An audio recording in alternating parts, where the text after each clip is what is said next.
Welcome to 24/7। Thank you very much. Actually हमेशा से सीता माँ और मैं सामने सीता माँ के सामने हूँ। बात करते हैं मैम शो के बारे में। धरती पुत्र नंदिनी जो टीआरपी है जो good going, as a producer आपको कैसा लग रहा है? मुझे बहुत खुशी है कि 6 महीने हो गए हैं and we are number 1 show, तो बहुत खुशी है इस बात की। एंड बस भगवान करे ऐसे ही रहे और सब लोग आप प्यार देते रहिए। हमारा चैनल ज़्यादातर यूपी, बिहार, झारखंड, राजस्थान, एमपी में बहुत पॉपुलर है जी। बस अपने फ्रेंड्स को कहिए कि गुजरात, महाराष्ट्र और दूसरे सब प्रदेश हैं वहाँ पे भी ये न्यूज़ स्प्रेड करें ताकि हमारा शो वो सब भी देख सके।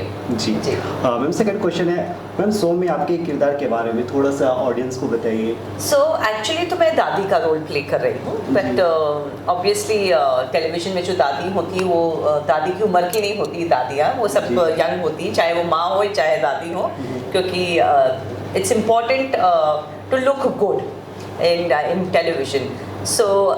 फिल्म के जैसे नहीं होता। जब अगर आप दादी का रोल करते हैं तो वो वाइट होता है या एक्चुअली दादी की एज की होती है। तो ये एक कहानी है जो मेरे परिवार की, भारद्वाज परिवार की, जहाँ मेरे 3 पोते हैं। उसमें से सबसे छोटा है वो मेरा फेवरेट पोता है, क्योंकि बचपन में उसकी माँ गुजर गई है और फादर भी नहीं है, तो मैंने इसको पाल पोस के माँ के जैसे उसको बड़ा किया है। फिर मैं उसकी शादी करवाती हूँ एक किसान की लड़की के साथ। और क्योंकि बिकॉज़ वो जो लड़की होती, किसान की लड़की होती, वो बहुत मेहनती होती, बहुत गुणी होती है, धरती से जुड़ी हुई है, इसलिए धरती पुत्र रखा है कि पुत्र के बराबर है वो और धरती से जुड़ी हुई है। तो उसमें बहुत सारी क्वालिटीज़ हैं जो मुझे बहुत पसंद आती हैं और मुझे ये लगता है कि आगे चल के जब दादी नहीं रहेगी तब वो पूरा हैंडल कर पाएगी, वो अकेली लड़की, छोटी सी लड़की। उस हिसाब से एक गांव की लड़की से मैं मेरे बहुत रईस फैमिली के बच्चे को मैं एक गरीब घर की बेटी से शादी करवाती हूँ।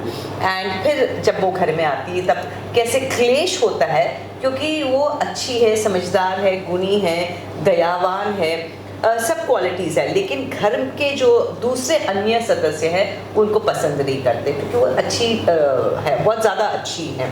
और अब तक का ये समझना था कि भाई सुमित्रा देवी तो ऑफिस चली जाती थी, घर पे नहीं रहती थी, तो इन लोग मनमानी करते थे। अब सुमित्रा देवी भी बहुत घर में रहने लग गई है, बहू आ गई है, तो उनकी मनमानी नहीं चल रही है, तो उनको अच्छा नहीं लग रहा है और वो पूरे टाइम यही कोशिश में रहते कि कैसे उसको घर से निकालते। तो ये पूरी कहानी एक गुड ओवर बैड की है कि हर बार अच्छाई और सच्चाई की जीत होती है। जी, वाह, ग्रेट।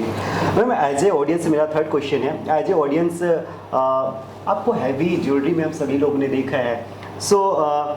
इस टाइप का जो रोल प्ले कर रहे हैं तो कैसा लग रहा है ये मुझे लगता है ज़्यादा नॉर्मल लगता है। और वैसे भी रामायण में आप देखिए सबसे फेमस जो मेरे फोटोग्राफ्स हुए हैं वो वनवास के होते हैं। ऑफकोर्स मुकुट वाला भी हुआ है, राम और सीता का भी हुआ है, लेकिन वनवास वाला हुआ है, तो वो एक नॉर्मल लेडी जैसे आप मानो। तो मेरे लिए इतना परिवर्तन नहीं है क्योंकि ऑफकोर्स राम जी और लक्ष्मण जी वो लोग सब मुकुट में बहुत ज़्यादा रहे हैं। मैं थोड़े वक्त रही, लेकिन मेरा ज़्यादातर वनवास का काफ़ी एक्सपोजर रहा है। मेरे लिए ज़्यादा दिक्कत नहीं है। Great ma'am.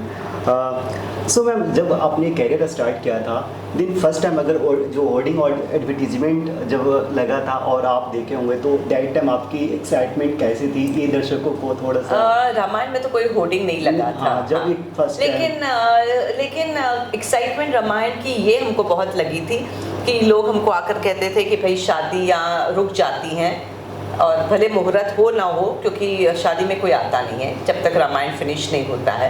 फिर हमको ये बहुत खुशी होती थी कि हमारे देश के बाहर जितने भी कंट्रीज़ हैं, जैसे मॉरिशस हैं और अमेरिका है, लंदन है, तो वहाँ से हमको गवर्नमेंट की तरफ से भी बुलाया जाता था।